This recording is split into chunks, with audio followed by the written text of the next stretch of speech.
the way that I have it on Discord. Okay. Because this is how I introduced you. Alrighty. The moment we've been waiting for.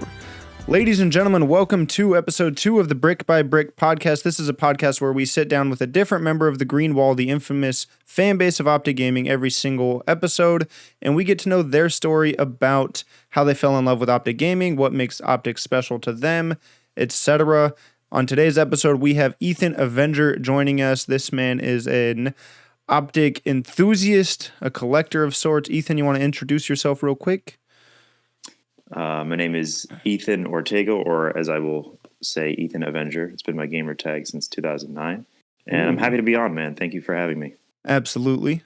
So Ethan, just like our last guest, doesn't really know a ton about the format of the podcast, but I've explained it to him a little bit, and then in the intro, obviously, we are going every episode talking about Optic, basically, and getting to know the fans. I think this is a good way for fans to get to know one another, me to get to know fans, and if anybody within Optic ever watches or listens to the podcast, they can get to know their fans. And then if you see them at an event, it's like, oh, Ethan Avenger, I know you.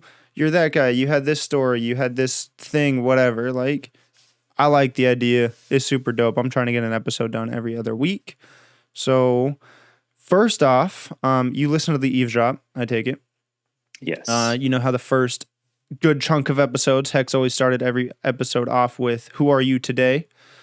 My version of the question is, to you, what makes Optic and the Green Wall special to you? Like, what does Optic and the Green Wall mean to you, I guess?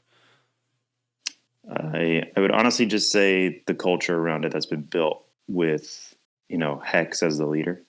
We've gone through a lot as the Green Wall, but he's back. And what it means to me is just, it's literally almost like they do a good job at what I would feel like making you feel like you are a part of the org without joining it officially, obviously. But, us being called bricks of the Green Wall, hello. I mean, it gives a sort of family feel, which is what Hector's all about. I mean, everybody that's on the team, Hector's all about making everybody feel welcome and being on the family. And he does a good job with being transparent in most areas regarding stuff with the fans. So that's what the Green Wall means to me. I love the culture. I love the family aspect and just being a brick. Dude, that was perfect. I could not have said it better myself. One thing we'll talk about is kind of when you first got introduced to him, but something that's always stood out to me and like made me gravitate towards Optic was the family culture feel that and really I think that is like 90% Hex. Especially if you go way, way, way back in the day, like when it was really still being built, like that's just something that Hex brought to the table. Kill cams of the week videos. Yeah, top 5 kill cams, the sniper's nest, the old school stuff. So I guess while we're on the topic, when did you start playing Call of Duty, and then when did you first get introduced to Optic? So the Call of Duty one is a little blurry. I don't know if my first COD was MW3 or Black Ops 1. Okay. Somewhere in there, though. I know it was MW2, Black Ops 1, and then MW3. I came in around, I want to say Black Ops 1, MW3. That's when I was introduced somewhere to in it. there? Okay. Christmas, I want to say 2011. Yeah, because Modern Warfare 3 came out 2011. Christmas 2011, yeah. I was at my cousin's house, and he was playing. He was like, hey, let's do split screen. I was like, okay, cool. And we were on, I think, the map Bakara. I had an MP5, and I just started frying. Literally, I was like, "This gun is so cool, whatever," and it was fun. So I went to my local GameStop a couple of days later. I found the hardened edition of Modern Warfare 3. My guy bought that, started playing it, had fun, whatever. Got into Black Ops 1, got into the older CODs, MW2, and then so MW3 is my COD. That's my favorite one. Fair and enough. My cousin's good COD too. Really, I'm an MW2 guy. That was my first COD.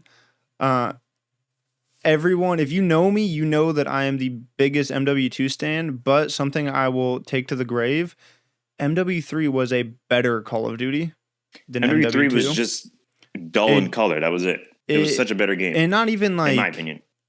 It wasn't that dull in color, especially with the DLC maps. Dude, that game had so many DLC maps. Holy shit. Especially Resort. Resort was such a good face-off map. But it was, at its core, a better Call of Duty game. I just think, for one, MW2 was my first COD, So it stands out. Like your first COD's always probably going to be your favorite. And 2, there was like as much as One Man Army Noob Tube sucked during the time, 2010 to 2012 when people were playing MW2, it did add a messed up feeling of fun to the game, like just that extra bit of chaos. But MW3 being your favorite COD, very respectable. Anyways, continue. You picked it up. Started frying with the MP5 on Bakara.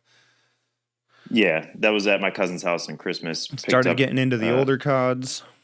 Oh, yeah. Got into Black Ops 1, which Black Ops 1, probably my second favorite COD. It's a tie between MW3 and Black Ops 1. I know a lot of people are shaky with that one. It's like, that one's so weird. But if you think about it, it's such a different feeling COD to all the rest.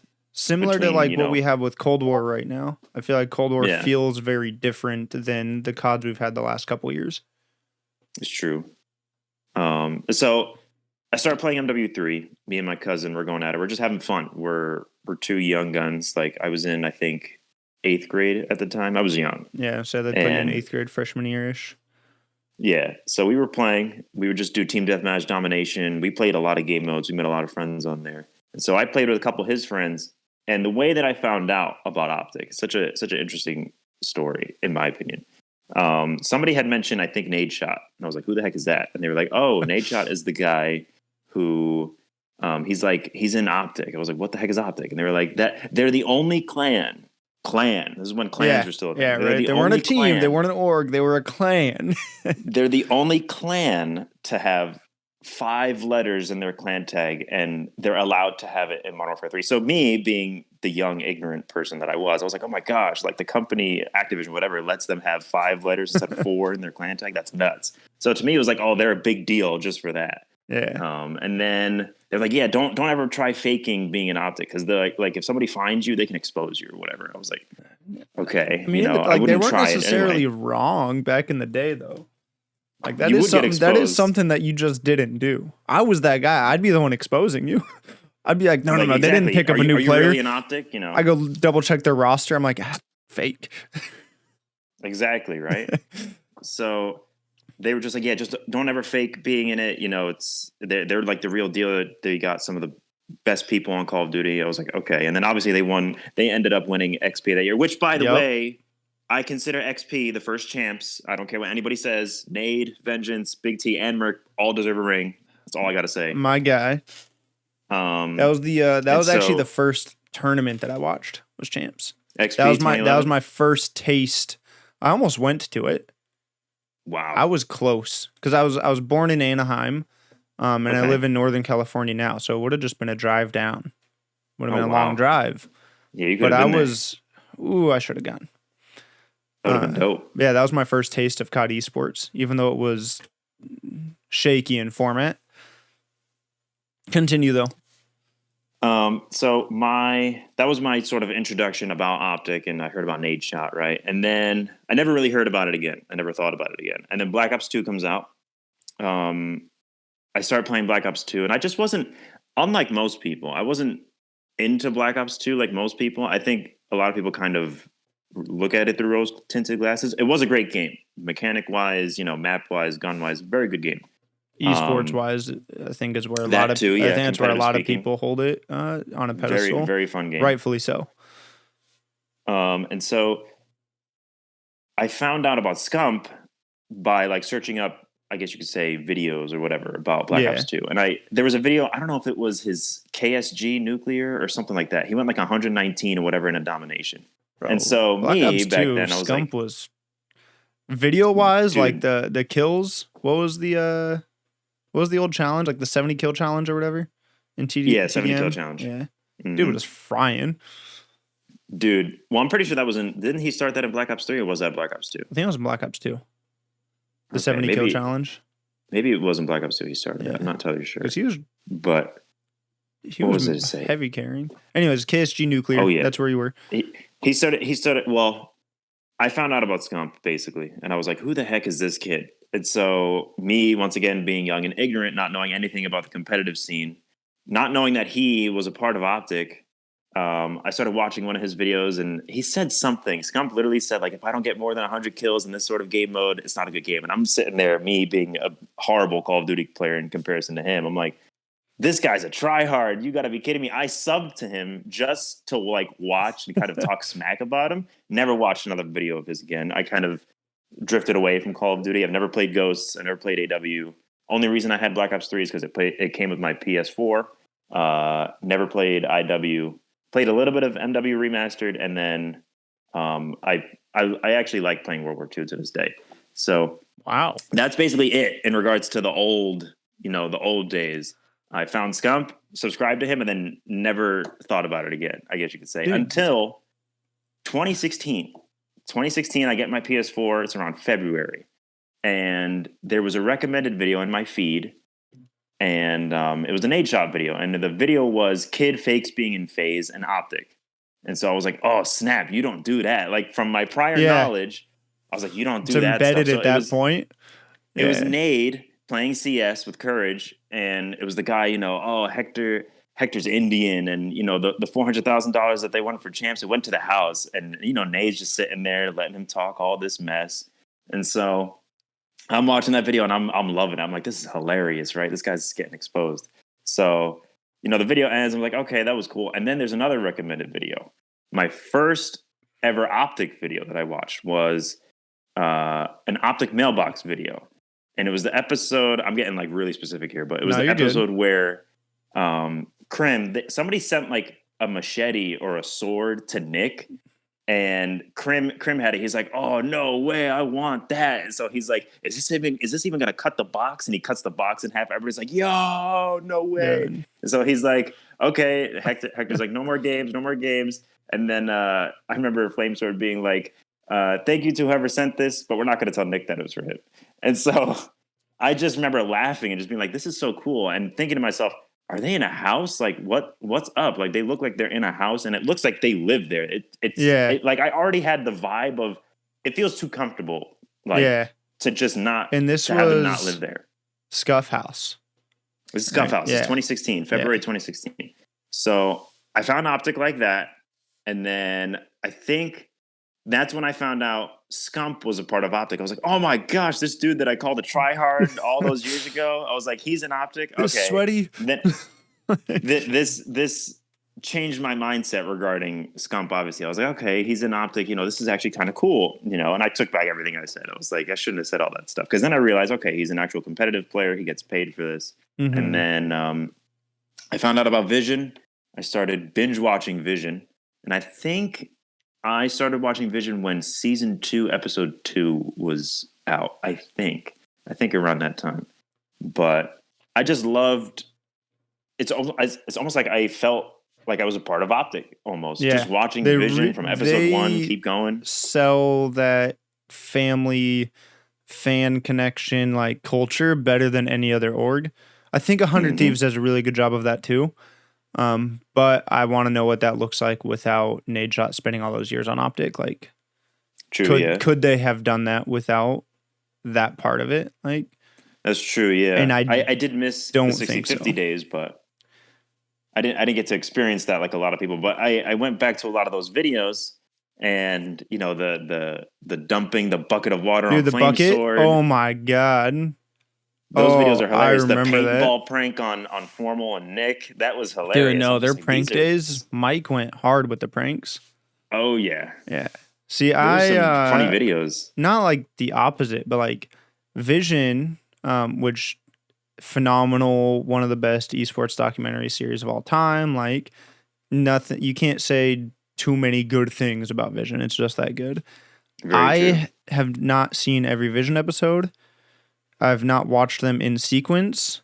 Yeah, Ooh. Vision and like the whole Scuff House.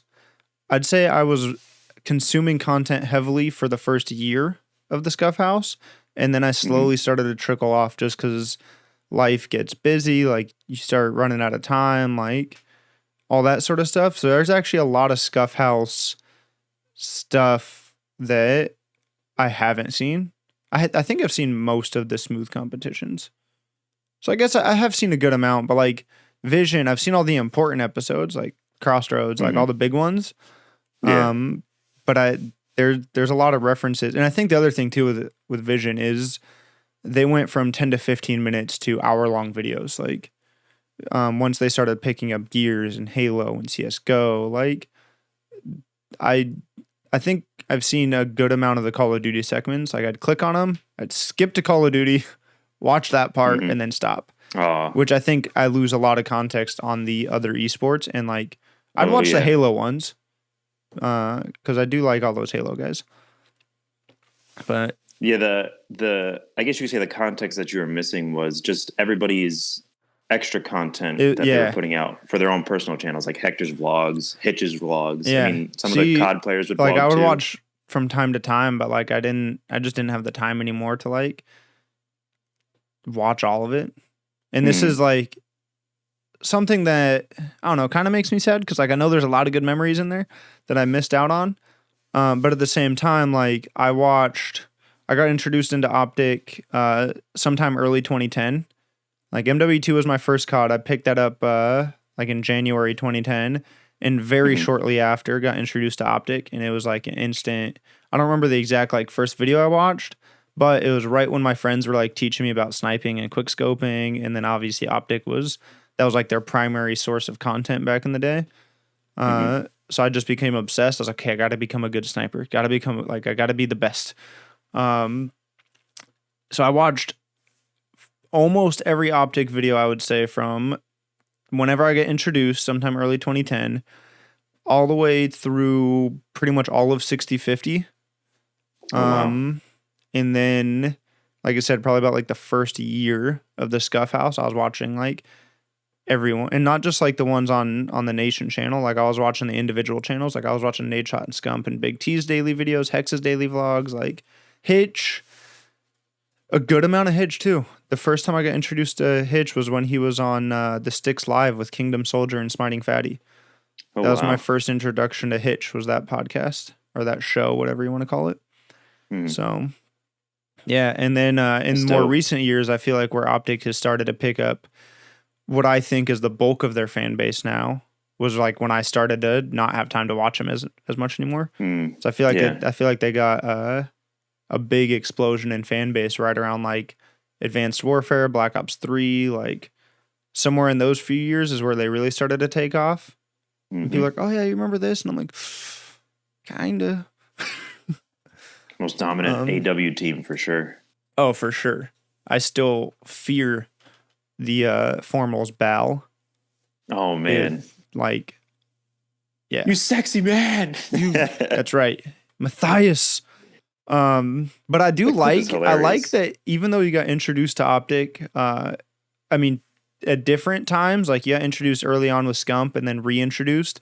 I do appreciate that you've gone back and you've done your history homework. You've done some research on some of the older stuff. Cause there is some gold in there. I just loved finding out the roots. Like, cause when I found out they were in the Scuff House, I was like, wait, there was another house they were in? Yeah, right. You're like, wait a minute, this is the second one? I remember searching up like when did they move out, and there was a vlog Hector August did 2013. where he was walking through the house. They moved out, I think, like when they moved out. Oh, okay. I was thinking moved in. Yeah. So they announced it. They announced it August 2013, if I remember correctly. Might have been September. I don't remember when they announced the original 6050 house, but I remember when they were moving into the Scuff House. Yeah. But I watched that, like the whole room tour thing where it's like you had the big video and then everyone on their own channel had their own like. Dude, if you like, Hex worked the system too for viewers. Oh yeah. Where it was like, okay, click through, click back, click through, click back, like. Dude was working the system. What do you mean, like click through and click back? So in the main video, it would be like, okay, go ahead and click here to go watch Big T's room tour video. And it would have a call out. Yeah. This is back when YouTube, like mid video, you could put a little call out thing. You'd click it, it'd send you to Big T's video. And then at the end of Big T's video, there'd be another call out sending you back to the original video. So like by the time you watch the YouTube original, did used to do that. Yeah. Like if you watch the original video and everybody's room tour, by the time you finish all of them, you've watched the original video like 6 times. Or something. Wow. So it's like for each person, he was squeezing like 6 views out of them, assuming they watched it all. Dude was working the system. Yeah. Heck yeah. Another reason I love Hex, I think he is one of the smartest business owners, at least in this space. It's obviously hard to compare him with other industries. But the dude is smart and he understands culture really well, which I think is something that is and I think underrated. It really comes from his graffiti background. Like his I think it does. I think it comes from his entire background, like immigrant graffiti, like early 90s, like that whole time was like the hip hop era. It was hip hop, which was big on family values. Like there's also when gangs were kind of a big deal. So it's like identifying with the right group could have been an impact, or at least something he saw from the outside looking in. Like, oh shit, like you identify with the wrong group, you die. Like, I don't know. He and that's something Tumors talked about too on the first Eavesdrop podcast. Like he just has that gang mentality. Like you're just homies, ride or die. And it's something Hex sells through the videos, which is great. Speaking of doing your research and going back and watching some of the older stuff, who is your favorite Optic member of all time? It doesn't have to be a pro. It could be a content creator, anyone. It could be Roger if you want. And then who is your current favorite member of Optic? And I try to leave Hex out of these because I feel like that's cheating. It's like saying that Avengers Infinity War is your favorite Marvel movie. It's like, well, of course it is. It's the mass consumption of 20 previous movies. Like, it's cheating. So discounting Hex, who are your favorite all-time and your favorite current Optic members? Probably favorite all-time member, I'd say Karma. I love Karma. Dude is cool. Good choice. Favorite member now? This will be difficult. It is difficult. Favorite member now, I mean, I'd say Hitch for TST. The TST content is fire. See, okay, before we started this and you said that you're big into merch, I've got a fine TST collection that I can show you. I haven't been able to pick up any of the TST stuff. I haven't. Whenever they drop stuff, I wouldn't be getting paid that week. So it's like, I can't buy it. Right? Yeah, no, I went into some significant debt. So, oof. Yeah, bad habits. Almost did that a couple times, but I saved myself. I also have overstocked some of it because I eventually want to do giveaways with some of it. So I do have some TST merch that I want to give away at some point, and some 100 Thieves stuff too. So, yeah. So for me, favorite member, I kind of have three. At the end of the day, it all boils down to Big Timer. Big T is the favorite. Big T, the GOAT. Karma as well. Love both those guys. And then D Treats. Favorite Optic sniper, if we're limiting it to snipers, D Treats. Best in the game all time. Okay. He's a professional PUBG player now. So I will not stop being a D Treats fan ever. The man was nasty. I remember one of the visions. It's the vision where Proofy comes back. Bro, Proofy! Oh man, I love that guy too. Love that guy. A D Treats video, and everybody was like, "Is he better than Pomage?" Yo, don't tell Pomage. He's better than Pomage. I was laughing. I was like, "That's hilarious." Dude, D Treats was something different back in the day. D Treats, bro, Proofy's got he's just such solid vibes too. Proofy, I mean, he did what was needed at the time. He brought vibes back, and he sparked the content creation again. Even though it was, and he's come and gone a few different times. But that last stint where it was like very, very short lived, he did what he needed to do. He brought those vibes, even if it was for a real small time. All right, so very much worth it too. Oh yeah, I love that guy. I actually just tweeted the other day. I was like, I need to pick up some XSET gaming merch just because of Proofy and Barton. It's true. Both those guys super talented. Speaking more on favorite stuff, right? Favorite members and whatnot. I think it's an easy answer for most people, but do you have a favorite series that Optic has ever done? Favorite series? Yeah. Content series? Like content series? So Mondo, the guy that was on here last, he said Vision, which I think is the easy answer. Vision is, I mean, it's Vision. Vision, yeah. I mean, what Hitch did through Vision is just, especially considering he did it like by himself. That's so long. Also like because he'll talk about people complaining that they're not getting into space, and I think to what Hitch did, it's like, man, Hitch is the perfect candidate to be like, well, are you doing enough? Because I did. Have you heard his cockroach story by myself? No. About like before he moved into the Scuff house and started Vision and like started working with Optic, like he was living in an apartment that was like infested with roaches, and he had to go like bum public Wi-Fi to get work done. Oh yes, okay, yeah, I do remember somewhere. Him talking about this in the video. I've seen it twice. It's really hard for me to find every time I do go to find it. But I do know what video you're talking about. Yeah, it is. Dude, that video, like you were saying, like, are you doing enough?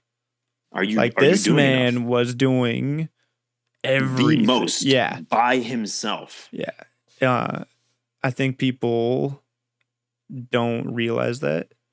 I think they kind of do. I also think the whole cockroach story, I don't think a lot of people know about that video. Granted, it's on his own personal channel, and he's not as big of a creator as others. But anyways, favorite series? Favorite series. So it has to be from the Optic channel? No, just any series that Optic has done. It could be a members series. Okay. It could be a series that Scump has done, or it could be Snipers Going Ham if you want it to be. For me, I would say Scump's 70 series. I remember when he was living in the theater room at the Scuff House, I just remember always looking forward to seeing those 70 videos because it took him so long to get it. Well, yeah. And it's an impressive feat. Like, even if you're the best in the game, right? Like, you know how bad your teammates have to do to allow you to get 70? Forget bad. Like you're just stealing their kills at that point. Yeah. Like, that's fair enough. That's a good series. I watched a lot of them during Black Ops 2. Let's see. Events, we kind of talked about that a little bit. We talked about 2011 COD XP, right? Could have gone, should have gone, would have gone. Have you been to an event? No, unfortunately. No. I wish I could have. Always experienced them from home.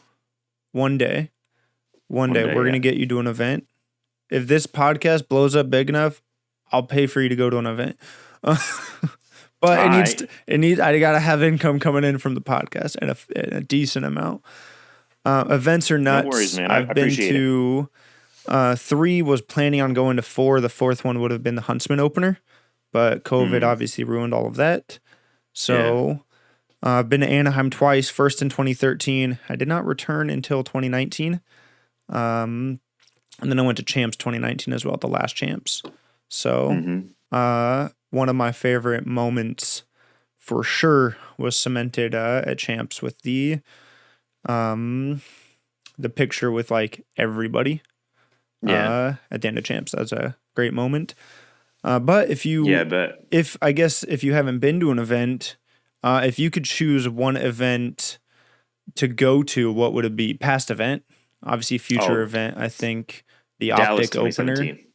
Dallas 2017. Dallas 2017. That event, that was like almost, I want to say, I think the Hype Squad started before that event, but I remember there was so much stuff leading up to it. I remember we had lost the previous event, and then shout out, I don't know if he ever, watches stuff like this, but shout out to Major Braxton. He is the only Optic fan to own both from 2011 to 2017 white and black jerseys, so props to him. And he did, in that jersey video he made, he was talking about how he's going to wear some stuff to Dallas 2017.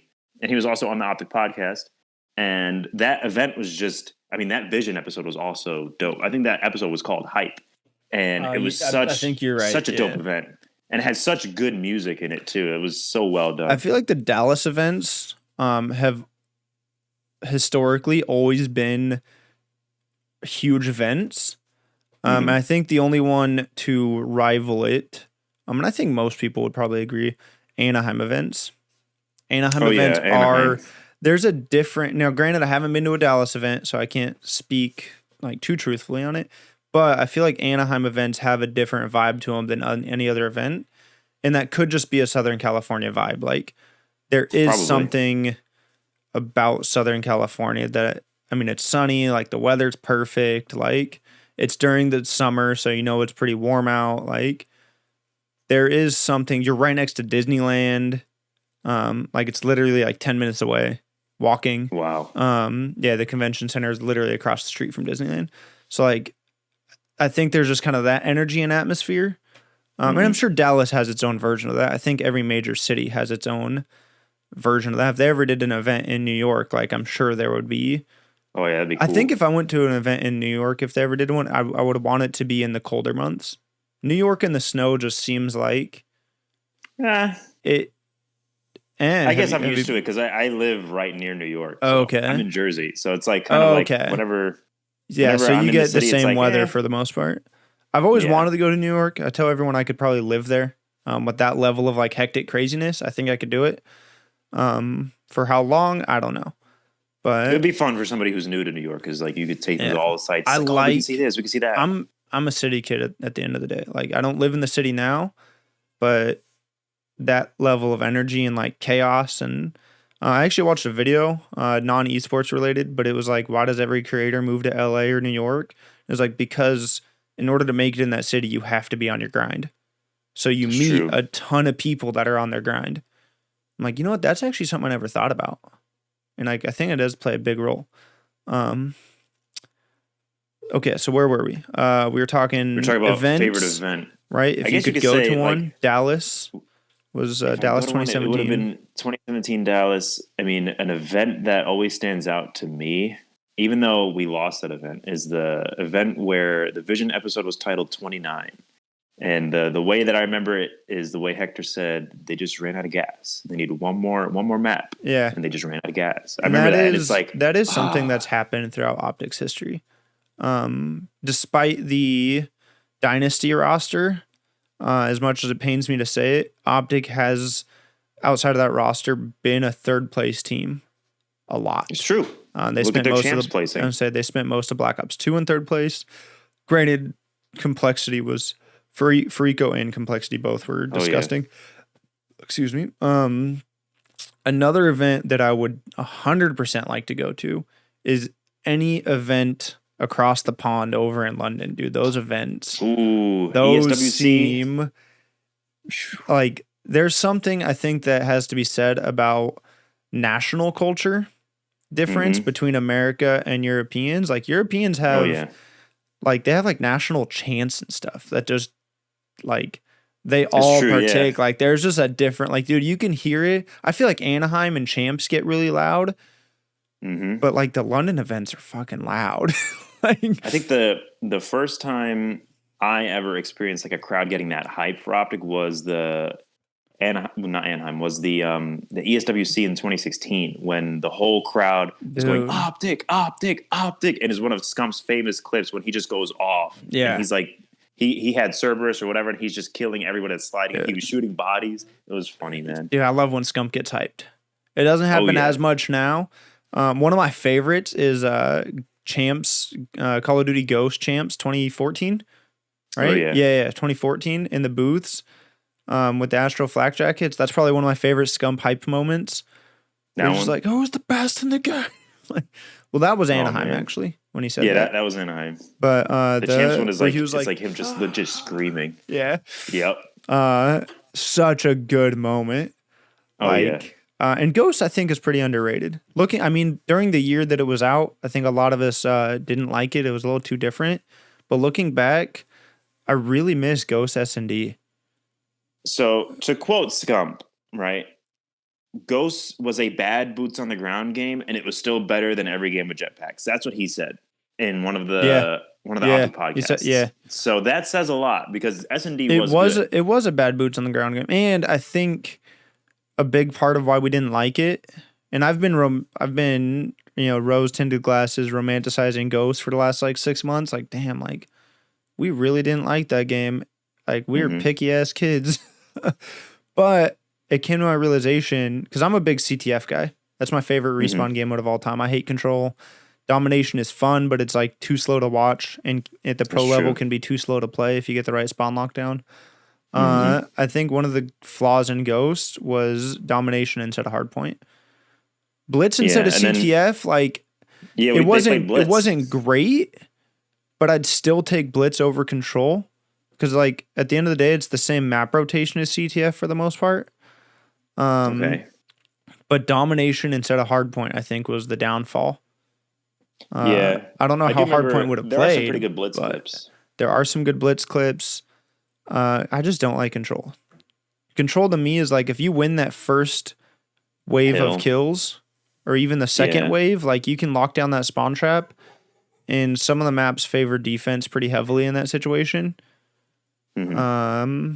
I don't know. I just don't. It feels like TDM. It was like pro level TDM, but done poorly. Comparing it to like Halo, which has Team Slayer, which I think is pro TDM executed perfectly.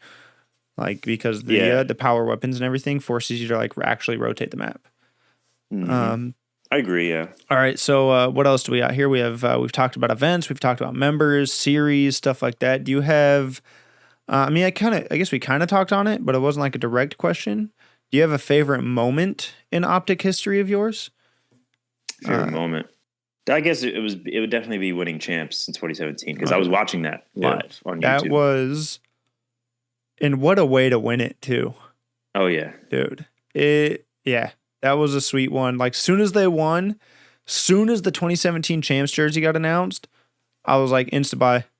Like, I have to. And I wasn't a big merch guy at the time.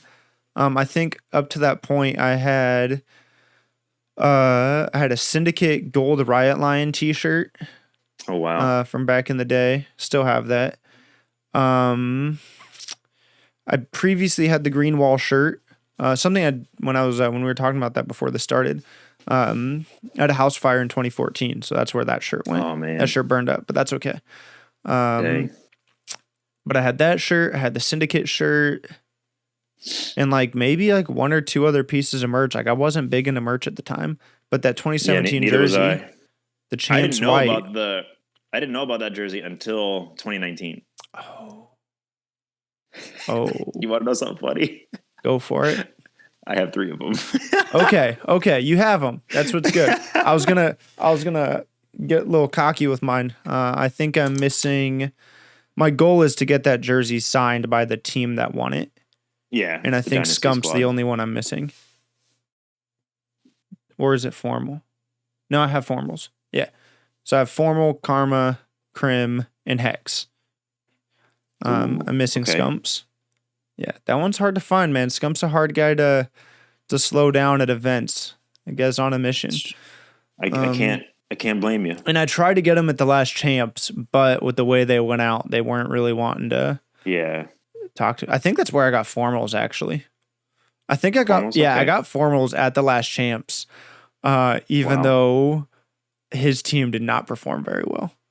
Yeah. But I was like, listen, like when am I going to get this opportunity again? It's like, hey, just go Matt, for it. Yeah. Listen, I need you on this jersey. And he was super cool about it. And now he's back on Optic, so it all kind of worked out. Let's see. If you could join Optic, what would you want to do? What would I want to do? Well, I guess it'd be one of two things. I like helping with behind the scenes stuff, so I guess like the production side of stuff. Just making sure. I mean, I could manage like schedules and stuff like that. I wouldn't mind, finding people's availability, getting them to come to work to do content or whatever. Yeah, schedule out the content days. I guess the other option would be, I guess, kind of like what Jev does, FaZe Jev, how he just kind of plays and creates content, but he's in FaZe. Mm-hmm. I would do that. Like, I love playing older games. Like, I love playing Black Ops 1. I still play World War II. I'm a big fan of... I like War in World War II. War is a dope game mode. So, I'm going to be honest, I only ever play Shipment. That's it. Really? Yeah, that's the only thing I played. I think World War II, one of its biggest downfalls was it just looked dull. Forget looking dull. I think the way that I like to describe World War II is that they tried to make a video game feel too realistic. Like the recoil on guns. They took the fun out of it. The balancing, it's just like I don't want to have to try and steady my gun all the time when I'm shooting it. Like I think that's one thing that makes older gods more fun. Like if you ever go back like to Black Ops 1 or MW2 or MW3 or even Black Ops 2, dude, you did not have to control the recoil. Like all the guns were lasers. And I think that just makes it more... some control over it. You'd have some, especially on like the F2000 in MW2, like that's a headshot machine. The gun goes straight up. Mm-hmm. But I think there's something to be said. Like you make it too realistic, and it's like, look, man, I just want to sit down and beam people. I don't want to have to fight the whole time. Like they're making a game at the end of the day, not a real life simulator. Not a simulator. That's what I like to say. Yeah. Okay, so either a behind the scenes guy or just a creator. I think most people. Yeah. I'm glad that you said behind the scenes first, because I think most people, they're like, oh, if I could join Optic, I'd just be a content creator. It's like, I mean, I think doing content would be cool, but it's like, think of how much work comes with that. You have to be not only entertaining, but you got to reinvent yourself all the time. And it's like, I think there's multiple sides of that too. It's like, one, I don't think you got to be an Optic and not be in content. Even if you're a behind the scenes guy, like Roger, Matt, they are in pieces of content from time to time. It's just not their primary gig. Yeah. I go both ways because I do like entertaining. Like my mission statement for my content is to entertain, inspire, or teach or educate through content. Eventually really want to go big into inspiration. So like I do like that side of it. I create content. But at the same time, like at Champs, that was the first event that I mean, Anaheim, like I vlogged it on my phone, but like it was Champs, I got a smartphone gimbal. I got like an extra microphone, like a shotgun mic for my iPhone. And like by day 2 of Champs, I was the guy that people were like, oh, it's the dude with the funny camera rig. Because everyone else has something along these lines, right? And I had a smartphone gimbal with an iPhone 7 Plus on it, which was really unique. But I was walking around with the camera crew. And like while everyone was getting super hyped at moments, like I was pulling off to the side with the phone, trying to like capture that moment. And I had mixed feelings. So I was like, dude, this is dope. Like I actually feel like I feel like this is something I could do. Like it was super cool being in that environment and being behind the camera and capturing those moments. The same time that comes with the sacrifice of you are not directly part of that moment. Yeah. Like, and I'm a hype guy. However much you want. Like in high school, I was like big in rallies and like chants, like one of my favorite moments from Champs. So one thing I dislike about Optic, we always use the same, let's go Optic.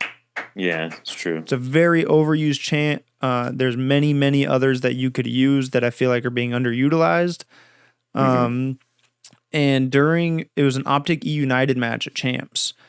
And E United started chanting something. And they had one dude, they have like one guy that's like a Bobby level super fan of E United, to the point where he's the only guy I've seen from a different organization as far as like their fan base goes, who threw himself in the middle of the green wall.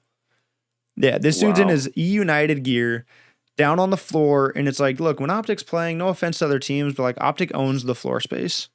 Like we're too powerful. The fan base is too big.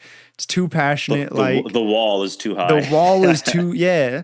And this dude is sitting there in the middle of the, like, just dogging on Optic and repping E United. And mad respect to the guy. Like, that takes some balls to throw yourself in the middle of there. Like, but so he's getting his E United guys who are up like one level up in the bleachers, all hyped, and like they're being loud, but like, I mean, it's Optic. Like, we had a big fan base, and they had just won a round on us, and they were going off, and I just yell back by myself. I go, "We can't hear you," and they silenced. That's a top 3 moment of like mine personally. Not like, I mean, I guess it's gaming related because it was not an event. But like personal achievements, I silenced a crowd single-handedly, and I'm like, yes, let me do this. Let me feed. That's awesome. But the downfall of that is Optic is so stuck in their ways as far as a fan base and with the chants we used, that the next round when E United won, their whole fan base used the "we can't hear you" chant right back at me. But they did it as a unit. And I was like, guys, that we were the ones that were supposed to do that to them. And they just reverse Uno'd us.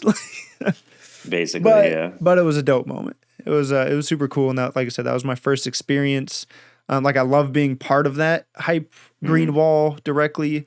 But being a behind the scenes Hitch, Roger, Logan Dodson kind of guy. Did you get to kind of help push forward the culture? Yeah. And that's what I would love to do. Yeah, I think that's what's super cool is like even at Anaheim, 100 Thieves had the 100 Thieves pop up. And there's a few of the members there. Everyone's like, buying their 100 Thieves merch, getting pictures with the guys. I walk up to Logan. I was like, yo, can I get a picture? And he kind of looked like taken aback. He's like, what the fuck you doing taking a picture with me? But I'm like, look, like you're the guy that makes the content. Like without you, 100 Thieves isn't where they're at. Like without Hitch, with Vision, Optic isn't. They don't have that storytelling. Dude, they don't have that culture that Hitch put out. Just with Vision and man, Roger, mad props to Vision. Dude, shout out to Roger on both the process, which is looking to be very incredible. Dude, that series is, and I like that it's gonna be where Vision originally was, where it's Call of Duty. There's not all the other games. I think that's gonna make it, for me personally, with how busy life is, like it's gonna make it more watchable. And 2, my favorite episode of all time, Crossroads 2, the final goodbye on the NRG channel. I love that video. So shout out to Roger for that. Sometimes, I mean, I'm not even gonna lie. Yeah, props to Roger, because like even if I go back, I watch that video on a regular basis. It's a tearjerker for me, in all honesty. And it's weird because it's different tears now. It's happy tears now. It was sad. It was like, man, like you wish you could be, you wish you knew when the glory days were so you could enjoy them a little bit more. Like that's what it was. Yep. And now it's like, it's a very, for me, especially with stuff like this, like it's a really inspirational video now. I'm like, dude, we got it back. All is well in the world. Like pretty much. and I love that video exists. And I love that we got it back because I've experienced it in 2 different ways now, sad and happy. Yep. The music, I actually have used that music as an alarm clock before. Really? I Wish I Knew by Chad Lawson. Yeah, like if I'm like, look, like I don't know what I want to do today. I don't know what kind of like video I want to make. I'll set that as my alarm clock. I hear that piano and I'm like, all right. Like, I don't know, it just sets the creative, I don't want to say gets genius. The mind going. But it gets the mind going, exactly. All right, let's see. How long have we been recording for? We've been live for recording for about 50 minutes. What else do we want to talk? Like I know. Dude, this is what I love. Like, this is one of the reasons I wanted to start a podcast. I'm a talker. So am I. Pretty bad. Especially about stuff I'm passionate about. Very much so. And where I live, there's not a lot of big gamers. And of the gamers, most of them are casuals. They're not super into esports, let alone Call of Duty esports, which is, even though we're franchised, I think we're one of the smaller esports on the map. And then you niche down even narrower to Optic as an organization, and then niche down even narrower to the Greenwall fan base, because you might know who Optic is, and you might be, you might watch their stuff, but to me, that's not quite enough to be a member of the Greenwall. Like I feel like there's a very, very, very minor difference between like, oh yeah, like I watch it. Like I watch a lot of esports content. I watch FaZe, I watch 100 Thieves, I watch Envy, like, or are you a member of the Greenwall? And so this gives me, like I said at the beginning, an opportunity to meet as many Greenwall Optic fans as possible. Oh yeah, I think what you're doing is awesome. The opportunity to meet me, which, I mean, anyone watching is going to hear my story in almost every episode. I'm going to try to get it really short, because hopefully by like episode 5 or 10, it's like, okay, we've heard your story. And then it can be really focused, and it can be really focused on you. And then in big picture is if Optic ever sees this, right? Like they get to learn their fan base, which it's true. I think would be super I'm pretty cool. sure people. I feel like people would like Hitch would enjoy stuff like this. It's like, oh man, we have really passionate fans out there. Yeah, that, and I thought about this the other day. I was thinking like dream guests. Like, man, who's like some big guys that I would like to have on here? I think one of the first people that came to mind was Blake. Okay. Because Blake, I think, has a very similar, not like similar story to mine, but like I think our introduction to Optic and like the way that we think about things, and I kind of get the same vibe from you. especially like the way that do you remember moments in your life based on Call of Duty? Sort of, yeah. Because if people are like, oh, when was this? I'm like, I don't know. What COD was I playing at the time? Oh, that was Advanced Warfare? What COD was I playing? Yeah, okay, so that's 2014, 15. Okay, so this happened. I kind of relate. And everything like I've heard of Blake and stuff, I think his memory kind of works very similarly. Into detail, like something that you mentioned early on was, yeah, it was MW3. I was playing Bakara. I had the MP5. I'm like, default class, dude. My brain works the same way. Like, there's certain standout memories I have where I'm like I still remember the guy's class that killed me 2 kills off of a nuke in MW2. Like, that was the first time I thought I was gonna get a nuke, and this dude was rocking an M4A1 with a red dot silencer bling in Cold Blooded Pro in Ninja. Wow. Like, I remember his class because it's like, dude, this was the first nuke I was gonna get, and he robbed me of that. You robbed me. It's true. So like, I have standout memories like that where it all comes down to like, what map was I playing, what mode, what gun was I using, like. But Blake, first MOAB I ever got was Lockdown MW3. The dude, day that was a good before map. Black Ops 2 came out. Dude, That was my first ever nuke. I've had multiple YouTube channels. Eventually, I will release the name of my old channel, but I stole a series from, I believe it was White Boy 7th Street, Moab Mondays. Stole that series. Dude, the map I have the most Moabs on was Carbon, and I actually hated that map. I was not a fan of that map, but for some reason, I have like 5 or 6 Moabs on it. Wow. I'm like, why can't I ever get Moabs on the maps I like? Yeah, Carbon was a good map. It was, looking back. Like, but at the time, it was just like one of my least favorites. Lockdown was dope. I liked Lockdown. Lockdown was good. I liked Bootleg. Arcaden. I liked Hard Hat. Or Arcaden, yes. Whatever. Hard Hat was really good. Hard Hat. I think they had a lot of big maps like Downturn and Interchange. I hated Downturn. Downturn was dog shit. So did I. It's not terrible looking back. Actually, during Black Ops 2, I equated Aftermath to the Downturn of Black Ops 2. Okay, it had similar vibes, and I did not like it. That being said, Scum's 3-piece is a staple memory. The Champs, the $20,000 round, like that. That single moment makes Afterlife acceptable in my mind. But without that moment, Aftermath's the Downturn of Black Ops 2. But I was saying with Blake though, like I said, like I think I kind of relate to him, but he's actually gone from Optic fan to being an Optic. So basically, I think that he would be a really good guest to have on here. Hear his whole story. As a Green Wall fan, that'd be cool. And then now as an Optic member, and being on the receiving end of both the TST fan base and now the Optic fan base. Let me pull out the handy dandy notebook, see if there's. This time I did a better job remembering the questions off the top of my head. The first time I had this thing, I was like, okay, what were some of these? Like, I wrote all these things down back in November. I think we've covered most of them though. Oh, one actually really important one. So being an Optic fan, right? You came in during 2016 Scuff House days is when you really started to get into it, and then obviously did your research. What did you do during the dark times, right? And especially during last CDL season when it was Optic LA. Hold on. Sorry, my mom. No. So what did I do during the dark times? Are you referring to like more specifically 2017? No, a little after that. More specifically, just last year. After Hex left Optic and when it was now the Optic Gaming Los Angeles. Like, where did you? So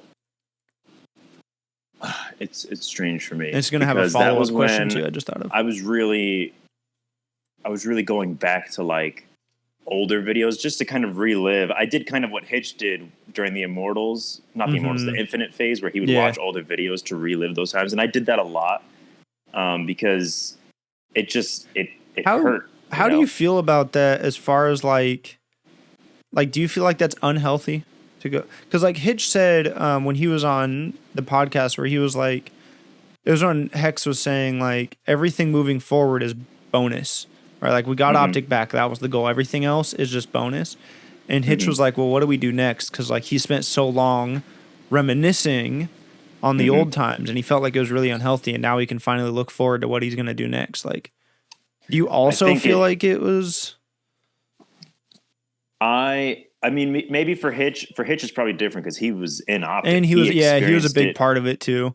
That's true. He was probably hearing so much stuff. And, you know, like he said a couple of times, there were things that were promised that were never delivered. So that also takes things into account. For me as a fan, during the Infinite phase, it was difficult. I felt a change in the atmosphere when it came to videos. But during 100%. Last year, I don't think I watched a single Optic Gaming LA video. Neither have I. So you're not alone in that department. Yeah. I will say I was a Huntsman fan. I rooted for Huntsman. If they were not playing and an Optic was playing, it was kind of just like that ain't us. You know, I couldn't root for them, but I also didn't want to not root for them. It was just if they do well, they do well. If they do bad, well, they do bad. You know, but it was more. Even when we had Chicago Huntsman, something was missing. Yeah, something was still missing. Like, I mean, I did the same thing. I think most Optic fans did, where you just followed the crew over to Huntsman. But as much as I believe in a logo and a brand is nothing without the people behind it, right? Like, there's a reason we got direct evidence that once you took the core out of Optic, viewings plummeted, while Huntsman and now Optic Chicago views continue to rise. And it's all about the people behind it. There's something, Optic has gotten big enough that there's something that like you identify with the name and like the logo. And I think that's what the Huntsman was missing. Yeah. It was like 99% fulfilling, but there's just something. And like the only thing I could think of was like the name, or maybe it's the history. I don't know. Maybe it could be the history could be a factor too. I did like the Huntsman logo. I did like the branding. It is a dope logo.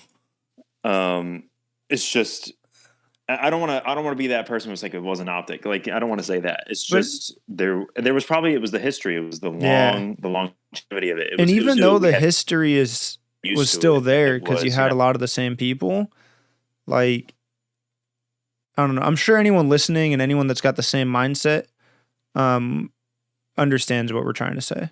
There was something that was just barely missing from it. But yeah, touching on that, follow-up question. Do you own or would you ever buy Optic LA merchandise? No, it's not real. Okay. It's not follow up to that follow-up, because I agree. I'm in the same boat as you. There are pieces of Optic Gaming LA merch that do not say Los Angeles anywhere. They just have they just say Optic Gaming. There's a few of them. There's the bomber jacket, like when you actually go to the CDL shop from last year. The bomber jacket does not say Optic Gaming Los Angeles. It just has the Optic logo right here. And then there's I think there's one or two other pieces. For me, I still wouldn't buy them. I can't. I see. It's not authentic. Yeah. That's the way that I see the CDL tag in Optic, and I know it's LA. I know it's not. That's what it reminds you of. Yeah. I can't do it. And there's been a few, especially like they're heavily discounting all of last year's stuff. And I do like that bomber jacket. It's a dope jacket. I won't buy it. I don't blame you. I have the original. Figured I'd ask because at the beginning you said you're a merch guy. I have one of the I guess it's a bomber jacket from like when they had it back in the Scuff House, the old Optic store. It has like the Velcro patches on the side, and it's the zipper that goes halfway up. No, I'm thinking of the Astro Flak jacket. I want that so bad one day. I think it is. It might be what you're thinking of because it has the zippers on the side. So the Astro Flak jacket, you know that the Ghost Champ's Scump moment where he's like this. Yeah, that's that jacket. That's the Astro Flak jacket. It's $300. He's got the Velcro patch here. Mm-hmm. Yeah. You would have to find an Optic or like make an Optic patch to go on there. Well, luckily, the person I bought it from, it has an Optic patch. You have one of those? An Optic patch? The Astro Jacket? I believe it's a variation of it. It's one of those. Remember the third label? They did have two. Yeah. Yeah. Damn, you actually have one of those? I'm jealous. It's comfortable as hell, bro. Damn. Dude, that's been a dream. Even when I wasn't a merch guy, I've always wanted a flak jacket. They're just dope. Like that jacket's cool. They're badass. Cool. Yeah. All right. I think that does it. I mean, we did talk about like your favorite moment. Original question was like your top 3 or top 5 favorite moments, which I think we should expand on because it is hard to have a single favorite moment. And I think if you have to pick one, 2017 Champs ends up on most people's number 1 list or number 1 spot. So let's go top 3 favorite Optic moments. Top 3 favorite Optic moments. Are we discounting Champs 2017 because it's too obvious of an answer, or? Yeah, we can discount it. That's valid. Okay. Favorite Optic gaming moments. I don't even know what I said on the last episode. It's going to sound whack if I list 3 different things. Favorite moments. This is so tough. I mean, this is going to sound weird. A lot of it is probably vlog moments. I would say actually, I know. No, that's solid though. Vlogs are really personable. I know what my number 1 moment would be. It was when they were doing the Call of Duty endowment in 2017. Okay. And it's one of Hector's. It's featured in a lot of like funny moment clips. It's a very popular vlog of Hector's, and it's when like Hex is in Scump's room. Scump is just chilling, and you see Maniac walk in. He goes, "We talking money?" And they're talking about the Call of Duty endowment, right? And I remember Maniac's funny as hell. Maniac was just like, "How about we just do one shift and get it all out of the way?" And then I remember Scump and Hex are just like, "No, that's not how it works." And I can't remember exactly what led up to Hector saying this, but he said, "Because we're Optic, we do shit." Boom. And I just remember being like, yeah, we're Optic, we do shit. That's like, right. I just remember, dude, I love that that's a number 1 moment because that's very unique. That's not 2017 Champs. That's not COD XP. and for that's those, just for those a random vlog moment. Who are listening? That vlog is Who's Authority in the Scuff House. That's that video where the guys rewatched it at least 6 times. Oh, that's that vlog. It's in my liked video. So when I'm watching, like when I'm gaming and I'm listening to a bunch of videos just going down the playlist, that will come up sometimes because I'll put it in shuffle and it'll come up. Do you listen to videos while you game? Oh yeah. Really? Podcasts, listen to music. I've done music and podcasts. I've never listened to just videos. I kind of fuck with it though, especially if it's like older videos that you've seen, so you can kind of play them in your head. Yeah, like a little bit of a reel going on. I attribute it to my, I guess you could say, my musician side of thinking because I'm a drummer. So I've played drums. It's been a long time. Awesome. I have to compartmentalize my brain into doing 4 things at once. So drums playing is, games and listening to something. Percussion, I should say, is a difficult area of music because of that. Like, it's very fun. Your body wants to move in rhythm with one another, and it is your job to say no. It's your job to keep time and be the heartbeat. You're gonna move in very different rhythms, and offbeat and whatnot. And I listen to a lot of metal music too, which even though I think most people find metal music difficult to listen to because it's maybe too aggressive, I think it has some of the most technical use of drums in music. Blast beats are crazy. That's all I have to say. You have to have calves of steel in order to play them. Dude, I like air drum when my legs get tired now. I haven't played drums in probably like 10 years. It's been a long time. Oh man. I wouldn't even say that I was ever good, but it was fun. It's fun to just hit things and to learn even small, simple songs. It's fun. Do you have another couple of Optic moments? I love that it's such a unique moment. That's dope. Another one is from the beginning of Vision. It is season 3, episode 13, when I guess Scump went back to Twitch, and it's Scump, Hex, Maniac, and Hitch. And Hitch just goes, "Let's go!" And then Maniac goes, "Ah!" And Hex starts doing it. And Scump looks over at them and just goes, "Ah!" I start dying. That moment is hilarious. I love that. I don't know if anyone's ever told you this, but you have a solid Maniac impression. Maniac? Oh, man, no. Dude, you kind of do. No. Like, when you did the Hitch impression there, it sounded like a Maniac. Really? Yeah. I guess. Dive into it. We talking money? Like, it's solid. Dude. What the fuck? It's solid. I'm going to clip that. I'm going to use this. You're going to find this on Twitter. Boy. All right, we just got to dye the facial hair red and call it a day. Oh, no. Dude. It's solid. It's on point.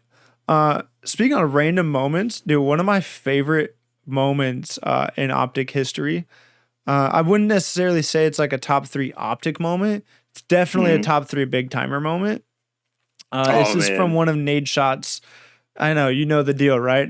Big T is always, you get the man on camera and the character goes on. It's from one of Nadeshot's vlogs. I believe it's when they're heading to X Games 2014. Okay. And he goes, "Do something funny, man."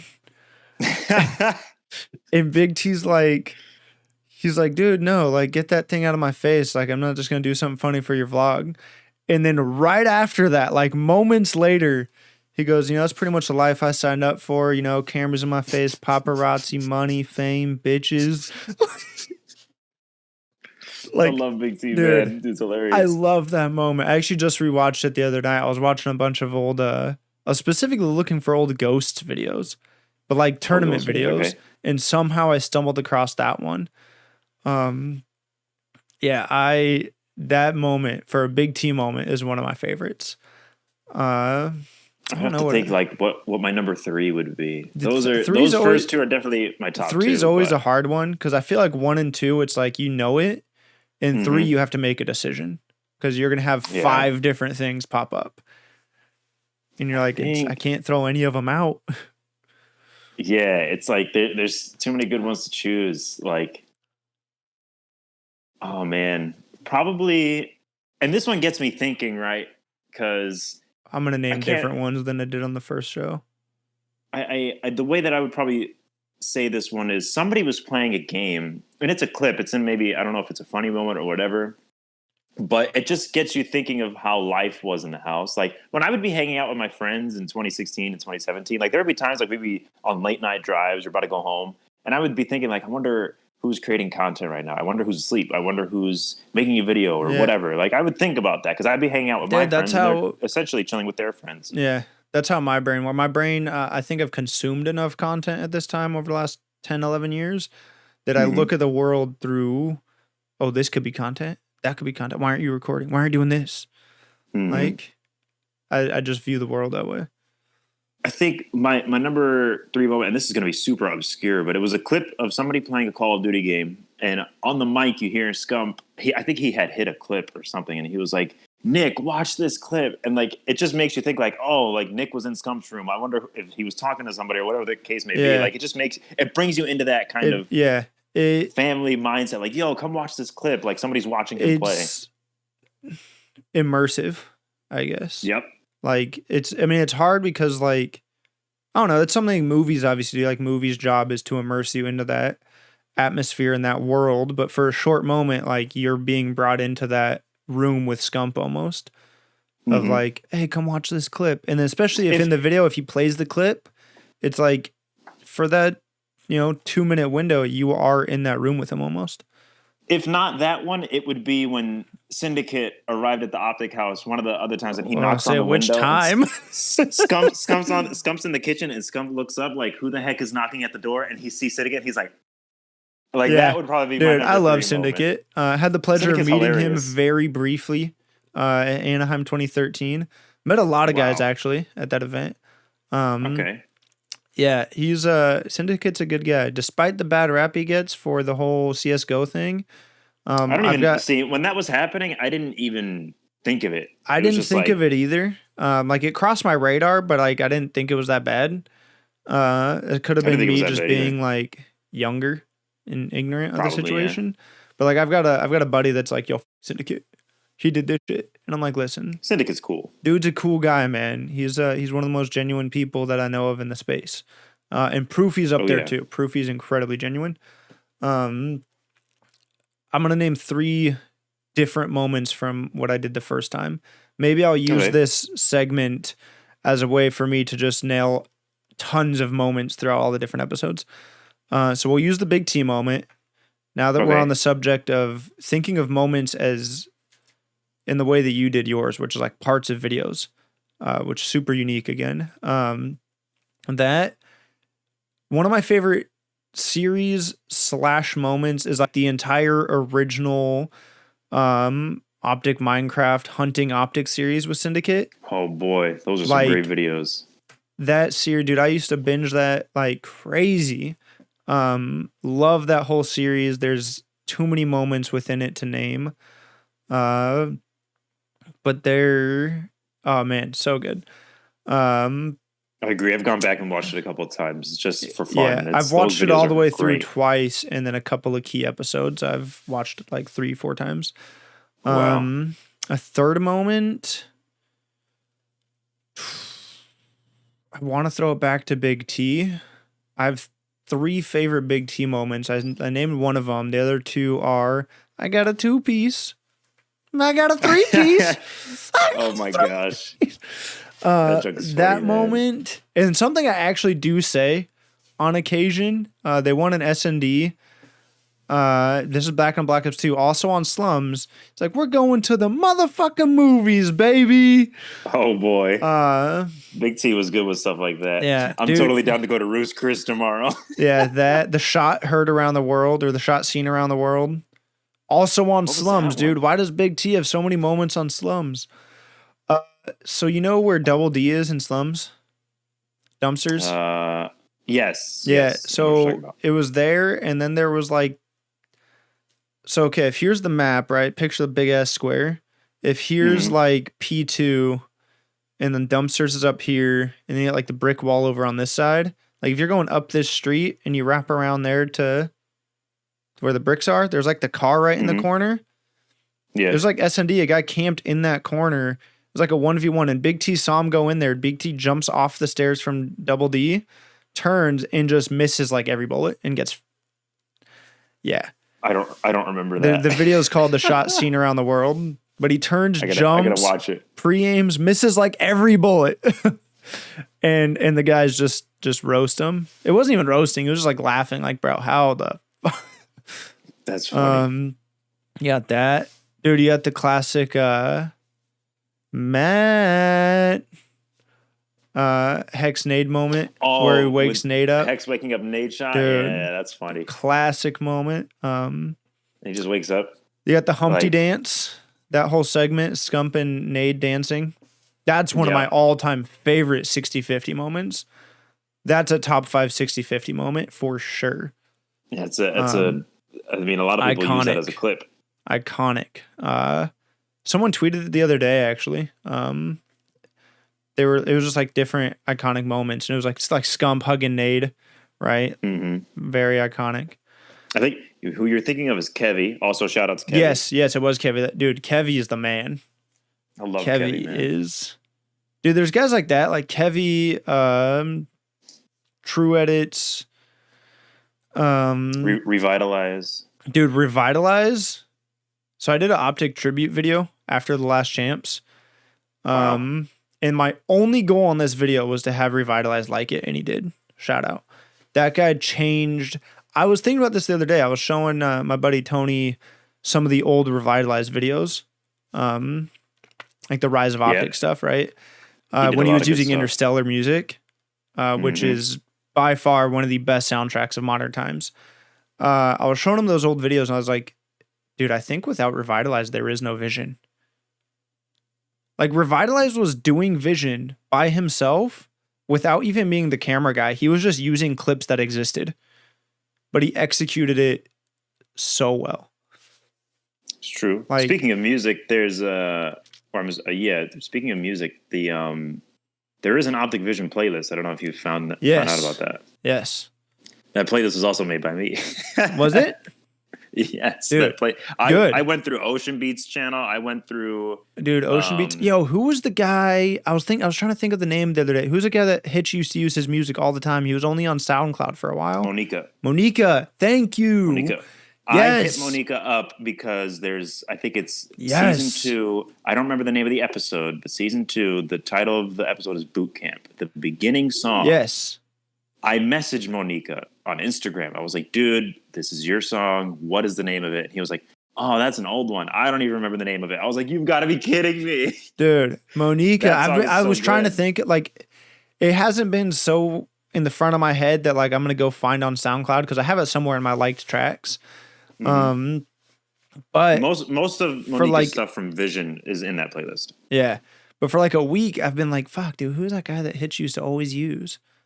Always. Monica. I was like, fuck, man, what was it? And like, I just haven't made the time to actually look into it. But his music is cool. Dude, he's super chill. Like, perfect, like, vlog music, honestly. And that's what I was looking at. I was like, man, I need some music for some videos. And I wanted it to kind of have that vibe. Thank you. Dude, I like that you knew it off the top of your head. Of course you would. You made the fucking playlist. One day I just decided, I was like, you know what? Why is there no playlist for Vision? Dude, like I was watching the Champs Vision where we won, and I was like, the beginning songs just sounded so dope. Good. And I literally, it was in 2019. I went to the bottom of like the first upload of Ocean Beats channel, and I just went through song by song by song, and I'm listening, and I'm like, that's in Vision, that's in Vision, that's not in Vision, that's in Vision, and then I just kept making the playlist, and then I now organized it episodically. I tried to. Some of the stuff I can't find, but I tried to organize like season 1, episode 1 all the way. Damn, dedication. Mm-hmm. See, that's another reason that I wanted to start this podcast is like, I feel like I'm a very passionate Optic fan. However, some of my actions don't necessarily show that. Like, I don't have the most Optic merch. Back when I was a big Optic fan, I wasn't a merch guy. Then I became a big merch guy, and Optic wasn't owned by Hex anymore. So I was like, I'm boycotting your shit. So like, I don't have a ton of merch. I do have a couple of, like, I've got the 2017 jersey. I've got the Making Esports Champion book. I actually started rereading it. Super good book. Like, I do have a couple of items like that. But at the same time, I'm like, man, like, I have the tribute video, which I'm pretty proud of. But like, it was part of it was like, I want to meet other people that are just as passionate and have maybe done things like you've done with the Vision playlist and as an Optic collector. I've done it for others that, you know, because there's always people that are asking like, what's this song? What's that song? And I was like, you know what? I'm going to help other members of the Green Wall out. Like, if there's ever a comment like, what's this song? What's that song? Here you go. There's a playlist for it. See, and I've done that with music as well. Like, if people ever ask, like, I don't know, some people I feel like just don't know how to utilize the power of the internet when it comes to finding things. And I feel like I do a decent job of it. So like, I've helped people out in just anything kind of. Like, I'll see a comment and I'm like, you know, I'm feeling nice. I'll go deep dive and find what this guy's looking for real quick. But to do that for music and the Green Wall is super cool. I've also done that for merch. Like, people I'm going to listen to that shit now. They were like, listen to it on the drive to work. They'll be like, have you found or do you know of anybody that's selling this or whatever the case may be? And I'll let them know because I search periodically for stuff. Yeah. And whatever the case may be, like, some people look for the Champion Optic Gaming baseball jersey. They'll be looking for that one's tough to find. Hoodie. That one is tough to find. It is tough to find. I do want it. It's tough to find in my size too. What's your size? I'm between a small and a medium. Currently, I'm buying mostly mediums because I'm afraid of things shrinking. But the baseball one, I'd maybe do a small because it's a looser fit. Yeah, that's one of the reasons I have so much TST stuff. Is I buy a lot of. I'll do small and medium, and then I'll just plan on giving away the size I don't keep. Okay, yeah. But I've got a lot of duplicates. I have, so people are going to get super mad at me, but go for it. Whatever. It's my money. Flex moment. Search for it. Hit it. what was I going to say? I have certain duplicates. I have two of these, the Greenwall Nike hoodies. For if Hex ever see this, please release another Nike hoodie. Please. That's all I have to say. Anyway, I have, like I said, 3 championship whites. One is in an extra large. One is in a large. Reason why is just I think the extra large fits me a bit better, even though I'm a large. After you wash it, the jersey shrinks a little bit. Yeah, it does. Yeah. I think the large that I had got a tiny bit smaller. I would say mine's a little short. Still wearable. Yeah. But it's a little short. I have 2 Pomage Northern Nike hoodies. I have 2 Pomage Purple Nike hoodies. I have what else? I have 2 2014 jerseys. Let me ask this. I have what? Do you own any other orgs merch? I have a couple Hundred Thieves stuff, yeah. Okay. I have a Do you wear it? alternate jersey. No. Well, I wear the alternate jersey from time to time. And I have what else? This one was a big find for me. I found a Crim 6 Complexity jersey. And it has his name on the back. It's not signed, but it has his name on the back. But it has the print, yeah. It's you know, was like Dynasty. 2014 or 13? Oh, no, you said Complexity because, that would be 2013, 14. Yeah. Yeah, before it the has switch his name on the to back, has all the sponsors and stuff.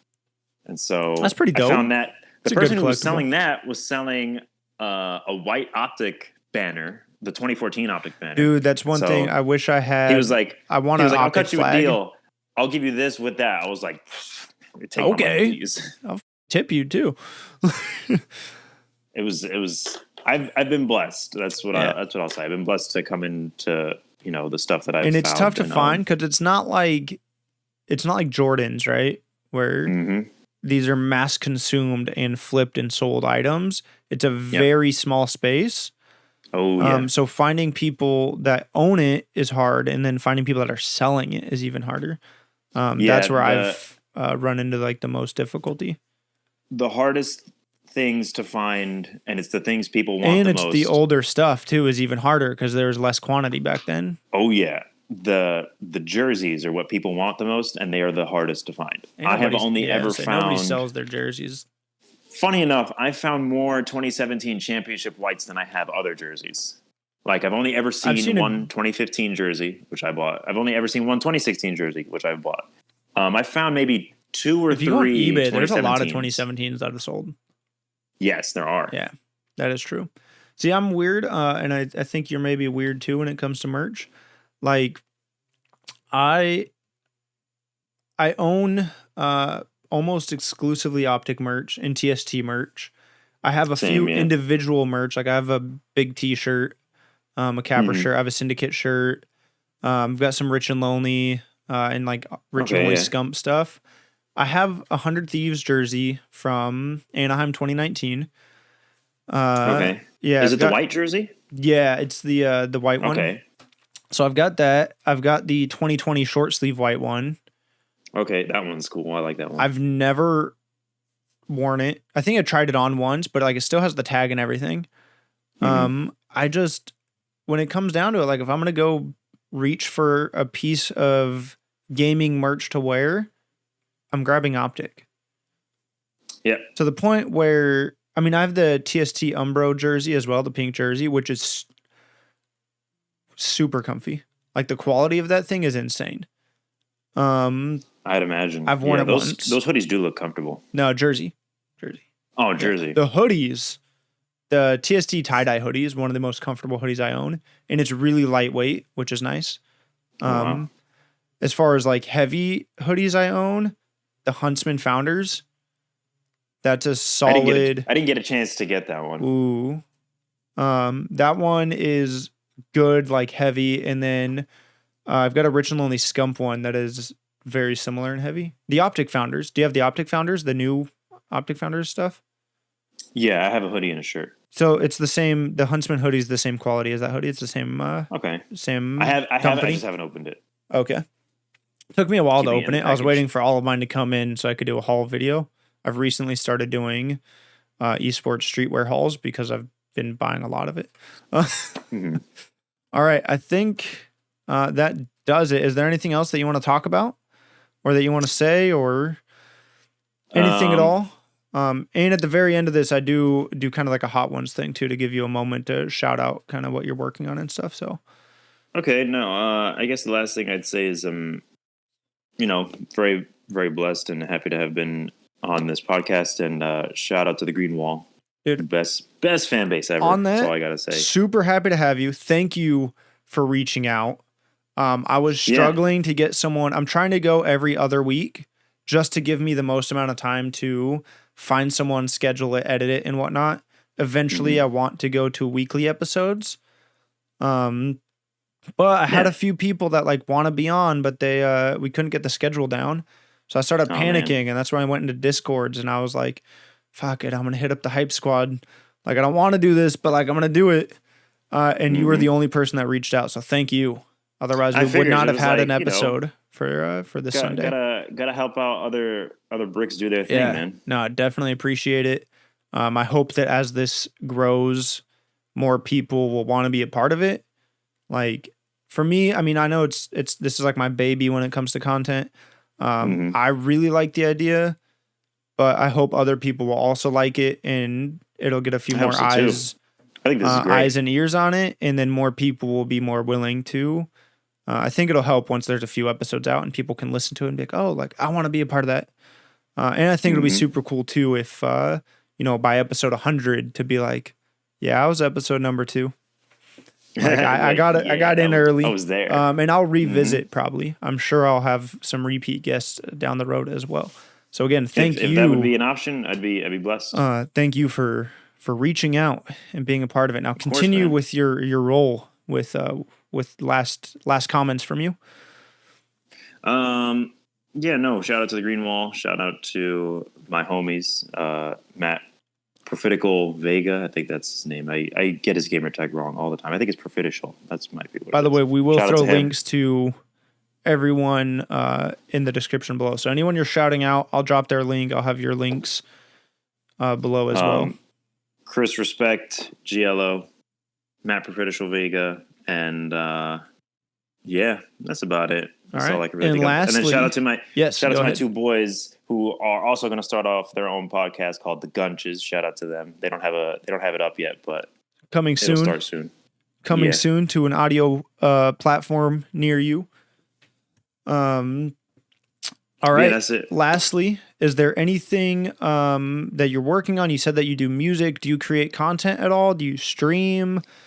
Do you do anything in the creative space publicly, I guess, or are you more of a consumer? I'm more a consumer. I used to play drums for the church that I was a part of for all my life. Now I'm just looking for a different church now, but I play drums for them. I used to I guess you could say I do technically make content. I've only ever uploaded a few Call of Duty videos, but I mainly played the Naruto games. Those are my bread and butter. They're just games that I like playing. But I mean, my name, most people would think like, oh, you name yourself after the Avengers. No, I named myself after the character Sasuke in Naruto, because back in the day, I made this name up in 2009.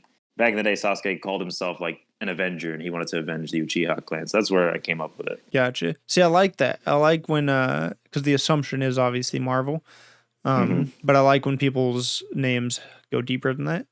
So, and also characters like Ezio from Assassin's Creed, he was considered an Avenger at one point because he wanted to avenge his family. For the last 6 months, been meaning to replay Assassin's Creed 1, 2, 3, and Brotherhood.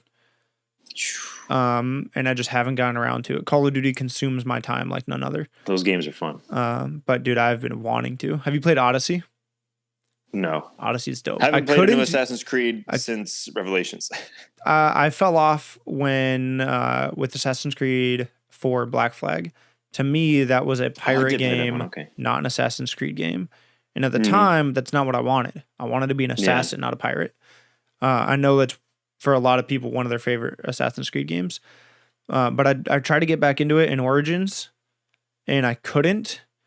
But Odyssey, if I can recommend a game, Odyssey's badass. Being a Spartan is pretty dope. or being during that era. I guess you're an assassin, not a Spartan. All right. Okay, so you do make content. Where can people find you? Give yourself a shout out. This is your Hot Ones moment, except for we only have one camera, not like 3. So, I guess the Avenger 732. That's my YouTube. And I do have a Twitch. I just don't use it. I don't really have I don't have a good setup to use or stream on Twitch. I want to have a concrete, thing going on if I do use Twitch. But the Avenger 732. That's my YouTube channel, and you could also search up Avenger 732 on Twitter or the Avenger 732, whatever the case may be. So. Gotcha. And lastly, you don't really make a ton of content right now. Do you want to at some point, or do you not really care? You got other things going on? I would like to. It's just I need to have I would need to have a means of living, to accommodate, the purchases and what I would need. It is tough. Like I said at the beginning of this, like I am in some debt right now. But I'm that's one thing I don't want to get into. Super happy with my setup, and the debt's getting paid off slowly but surely. So, props to you, man. Hopefully that goes well. I think it's going all right so far. I just also have a minor addiction to buying things. Can't blame you there. All right, I think that's gonna do it. Thank you guys so much. Thank you again for being on here. Thank you, anyone that's watching, or if you guys are listening, please give this a share, a like, comment, subscribe if you're on YouTube. And if you guys want to be on the podcast at any point, feel free to reach out to me on any social media. All my links are down below. Twitter is the easiest place to find me. I am available on everything else as well. Facebook, Instagram, Twitch, Discord, you name it. Hop over to the Create Supply Discord. I'm in there all the time. So again, if you guys are looking to be episode number 3, then please reach out. This podcast is going up every other Sunday. Reason being, the term Green Wall was founded on a championship Sunday by Paul Megna, 360 Icons. So yeah, I had to do some deep diving research to find when that term was, when it was coined, the Green Wall. So, thank you guys again so much for listening. Enjoy the outro music. We're out. Peace.